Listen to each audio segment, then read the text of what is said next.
So you've gone for your ride, you wore your chest strap or your trusty watch, and now you're checking your distance and speed. Maybe you hop over to Strava to see if there's a PR or two waiting for you, and then you're getting on with things. But hey, wait up. Is that it? Because I think there's a whole lot more in here. Something quite possibly, yeah, I'll say it, life-changing for cyclists like us, if we look for it. Because my goal is to still be on my bike in my 80s, and it's 100% possible. I rode up mountains in Mallorca with this guy, Rick, 74. I've been on chairlifts in the Rockies with skiers in their 80s. I want some of that, but it's not just gonna happen on its own. So how do we tip the odds in our favor? Well, we look to the data and change our behavior. I've come from not even wanting this watch to never taking it off to making some really big changes based on the data. And I can honestly say I'm fitter, healthier, and happier as a result. And I'm going to share the 5 biggest changes I've made. But first, my question to you is, are you a no thanks, I'm not going to let some device hijack the joy of my ride type of person? Or are you a love me some data type? Like me. I asked my 50+ cycling group, and boy, did they weigh in. Turns out, most of us record our activities. A tiny minority of participants reject the device data world. They just want to ride for the love of it. But over here on the other side of the spectrum are the if it isn't on Strava, it didn't happen types who are all in on FTP tests and may have even done a VO2 Max test in a lab. Also me. But for sure, smack dab in the middle, the largest cohort were the cyclists who, on the one hand, wouldn't leave home without their device, but really just like to check in on their post-ride distance and speed. They also warn, just don't get too obsessed with your data. So while there's a bit of a debate about our relationship with our data, I think we can unlock far more value from our devices that can have a profound impact on our lives. We just need to approach it with the right mindset. Here's 5 big changes I've made thanks to my data. For years, I went to a spin gym here in Toronto. Every class was an all-out effort. Because that's all there was. There was no such thing as an endurance class. And then we bought a Peloton, and again, I'd pick the spiciest class I could find, and then race my way up the leaderboard, like every time, which led to a high hamstring injury that's so hard to rehab. But in the absence of data, I just thought it was a bike fit issue. Stupid. I had no concept of the idea of recovery. You need it at any age, whether you're an elite athlete or a recreational cyclist. It's counterintuitive, but let's read this right from Garmin's own page. It's expected that regular hard training will improve our fitness levels, but watch out, push too hard too often, and your fitness level will start to decrease due to the overtraining phenomenon. First beat, the people who supply this bit of tech to Garmin add, recovery from overtraining may take several weeks to months, but it's also possible that an athlete never reaches the previous performance level. I started paying attention to training status in Garmin Connect, and I found load interesting because it suggested that I should have a certain amount of low and high aerobic rides and a smaller amount of anaerobic or higher intensity rides. On top of that, you get your overall status. And for me, it's normally productive or maintaining. Occasionally it's recovery or the dreaded overreaching, along with the number of hours you should recover. And that awareness led me to, number 2, stop committing random acts of fitness. You know what I mean.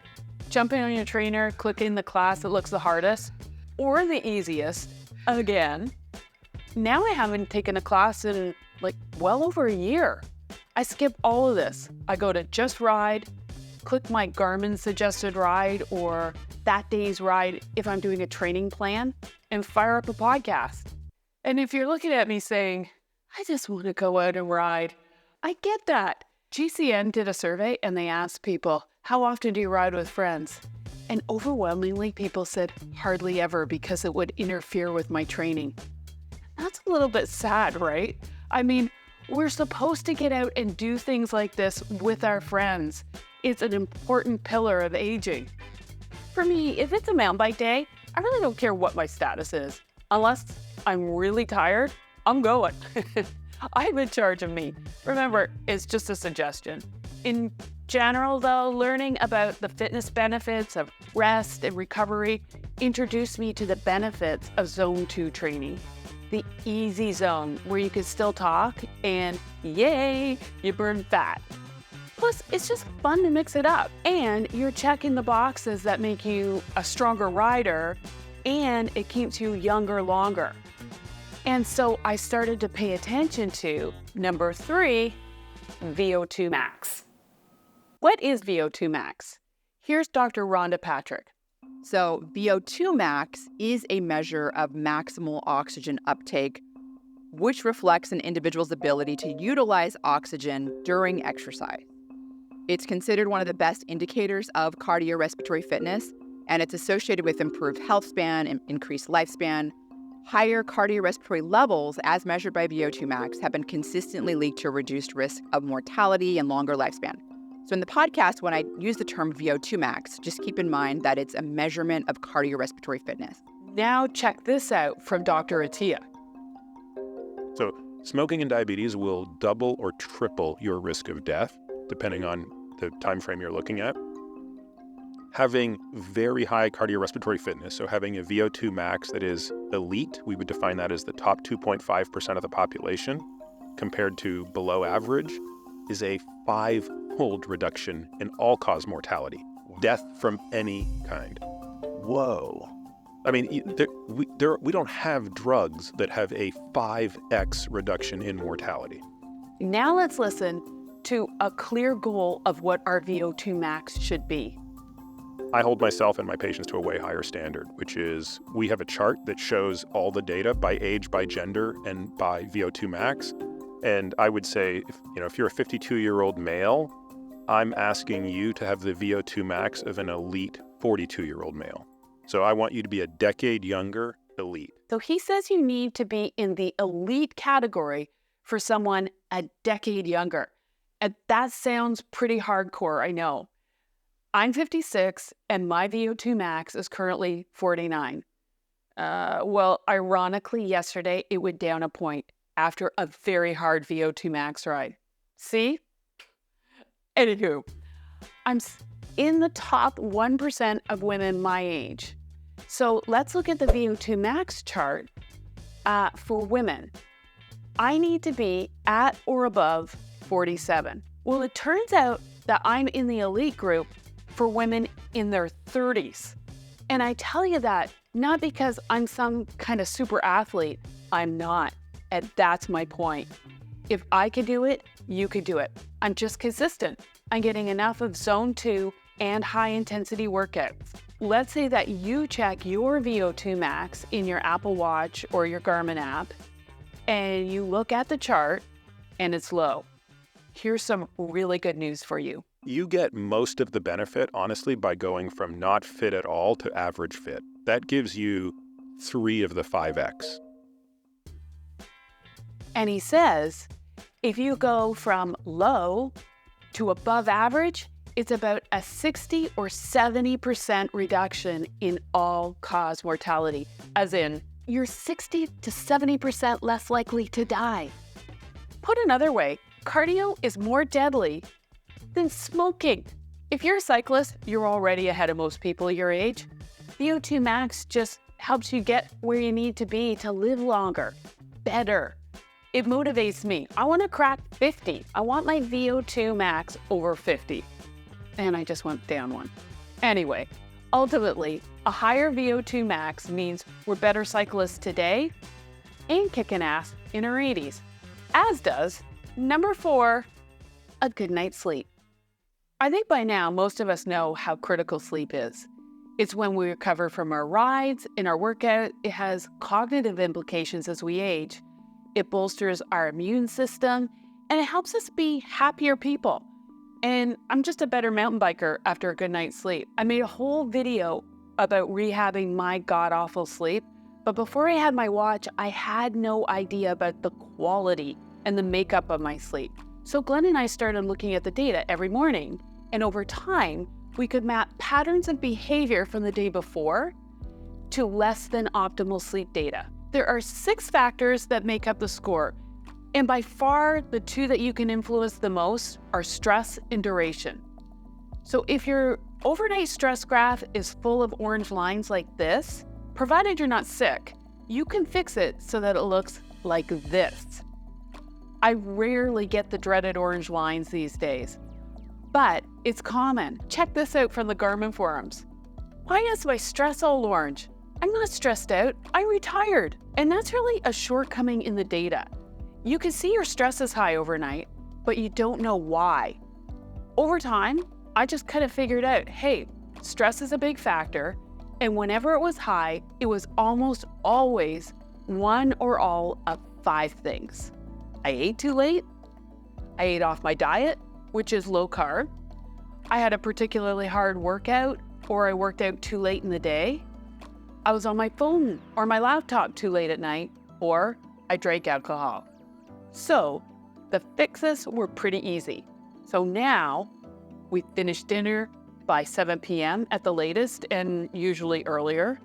I get up every day at the same time and go for the sunrise walk.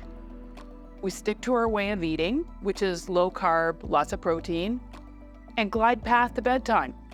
Dim the lights at 9, get off the devices by 8, don't fall asleep on the couch. But by far, the most reliable saboteur of sleep and the best change I made was number 5, saying, adios, alcohol. A night of sleep with no alcohol, a night of sleep with alcohol, they're different.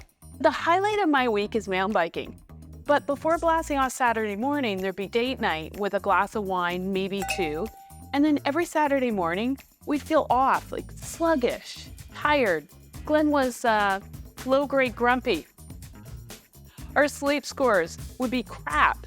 It's like the only time I drank all week. So you don't need to be Sherlock Holmes to figure it out. I decided to stop drinking for a month. And sure enough, those Friday night sleep scores jumped up, and Saturdays got so much better. And then I found I don't even want it anymore.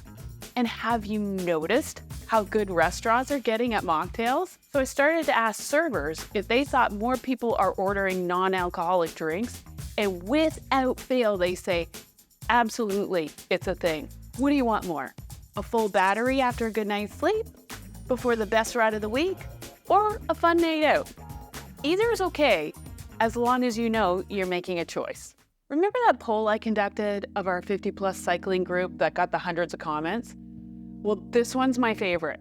A woman said, I don't wear a heart rate strap or a watch because I'm not in training for anything. But you know, I don't think that's true. I'm not entering any races, but I'm training for sure. I'm in training for the next mountain bike season because I want to clean the hardest, gnarliest climbs again next season. I'm in training to hold on to my fitness because I knew at 56, my default is now decay. You can keep growing though, but you pretty much have to send the signal every day. You can check out this video for more on that. And I'm in training for my next cycling trip. And most importantly, I'm in training for what Dr. Peter Attia calls the marginal decade. Marginal decade is the last decade of your life, so everyone will have a marginal decade. I think that the marginal decade for most people is really a period of poor life quality. Physical health has usually declined significantly. Cognitive health potentially has declined as well. I want to be in my bike in my 80s. I want to hike. I want to still be able to travel. I think far from obsessing over data or being ruled by my watch, I look at the data as clues as to what's going on in here, where I'm at, where I can improve upon. It's all right there if you look for it. All around us are people who accept normal aging, which is actually not normal at all. They're just letting it happen. But if you're interested in hanging on to much of what you have and having a great big life for a long, long time, you can sign up for the Century Ride email. And we'll share the best bite-sized finds from reputable sources so that we could go on this ride together. All right, that's it. I'll see you next time.